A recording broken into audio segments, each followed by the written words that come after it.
ఒకవైపు ఏమో కృష్ణానదిలో తన గురువు గారు చంద్రబాబు నాయుడు నీళ్ళన్నీ పట్టుకుపోయింది ఆంధ్రాకు. ఆడ కూడా కిక్కుమనలే. మీరు గమనించండి, మొన్న ఎప్పుడో చంద్రబాబు నాయుడు గారు నేను నీళ్ళు తీసుకుపోతా, గోదావరి నీళ్ళు బరాబర్ తీసుకుపోతా, మీరెవరు అడ్డుకోవడానికని మాట్లాడిండు. కనీసం రేవంత్ రెడ్డి అన్న మాట్లాడిండా? నీళ్ళ మంత్రి ఉత్తమ్ కుమార్ రెడ్డి నోరిప్పిండా? ఎందుకంటే ఉత్తమ్ కుమార్ రెడ్డి పద్మావతి గారు విజయవాడకు పోయి చేపల పులుసు తినొచ్చారు చంద్రబాబు నాయుడు దగ్గర.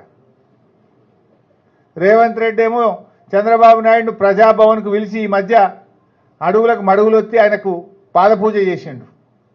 అందువల్ల మీకు అడిగే ధైర్యం లేదు, ప్రశ్నించే దమ్ము లేదు నీకు. ఉత్తమ్ కుమార్ రెడ్డి గారు కుటుంబ సమేతంగా పోయించిండు చంద్రబాబు నాయుడు గారి దగ్గర, మంచి భోజనం చేసి వచ్చిండు. రేవంత్ రెడ్డి గారేమో గురుదక్షిణ చెల్లిస్తుండు. దాంతో కృష్ణానది నీళ్లు మొత్తం కూడా ఆంధ్రాకు పోయినాయి. ఈరోజు నల్లగొండ జిల్లాలో పంటలు ఎండిపోతున్నాయి. నీళ్ల మంత్రి జిల్లాలోనే ఈరోజు పంటలు ఎండిపోతున్నాయి. అదేవిధంగా ఇలా ముఖ్యమంత్రి జిల్లా మహబూబ్ నగర్లో కూడా ఈరోజు పంటలు ఎండిపోతూ ఉన్నాయి.